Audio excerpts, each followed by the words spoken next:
Gaza Utara, Pak.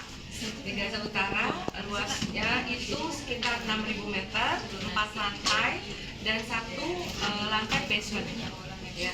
Dan itu bisa mencapai 100 bed, 100 bed untuk perempuan dan anak. Mungkin dorongan apa sih yang membuat Maimunah Center ini sehingga berniat untuk membuat RSIA di Gaza?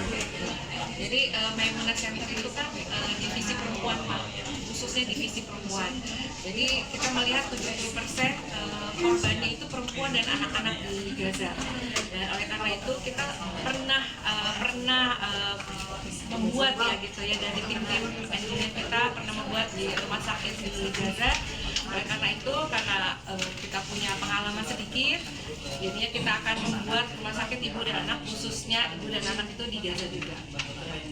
Oke, baik Bu, mungkin kan melihat bahwa ini kan situasi perang dan konfliknya emang semakin memanas begitu ya Bu.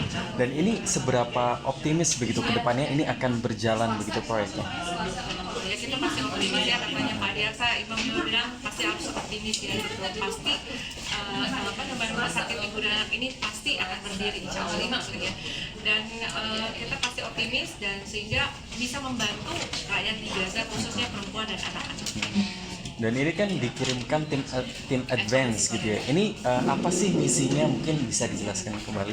Oh, dijelaskan kembali ya. Tim advance tadi kan kita bahwa mereka mencari supplier yang untuk membangun rumah sakit ibu dan anak di Gaza ya. Suppliernya itu dari Gaza sendiri, itu salah satunya di Mesir. Jadi intinya sih itu. Jadi tahap berikutnya mungkin kita kalau misalnya sudah ada izin dari pemerintah Israel bisa masuk ke Gaza, insya Allah kita bisa masuk ke Gaza. Karena persiapannya banyak sekali, pembersihan lahan, konstruksi tanah segala macam. Ada target nggak Bu? Apa? Ada target nggak? Target yang mudah-mudahan gencatan senjata selesai. Doakanlah sama teman-teman segera selesai gencatan senjata.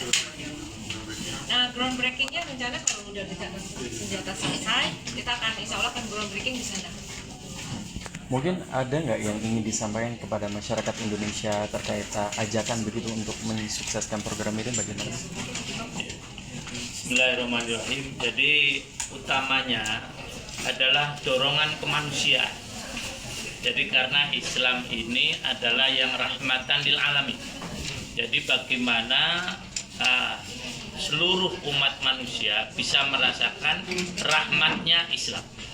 Oleh karena itu, ini jangan hanya dipandang sebagai kewajiban kita sebagai seorang muslim, tapi ini adalah kewajiban kemanusiaan. Siapa manusia yang masih punya nurani, mesti akan membantu berdirinya rumah sakit ibu dan anak di Gaza ini. Dan kita sebagai bangsa Indonesia, sudah saya sampaikan, ini adalah panggilan daripada preambul Undang-Undang 45, wujudkan kita sebagai bangsa yang baik, bangsa yang peduli pada kemanusiaan. Sehingga kami himbau kepada seluruh bangsa Indonesia tanpa memperhatikan latar belakang atau agama, suku, ras dan seterusnya, bantu rumah sakit ibu dan anak di Gaza sebagai wujud kemanusiaan kita. Itu yang saya harapkan. Mungkin sejauh ini ada kolaborasi dengan pemerintah nggak? Ya, tadi sudah saya jelaskan ya. Jadi alhamdulillah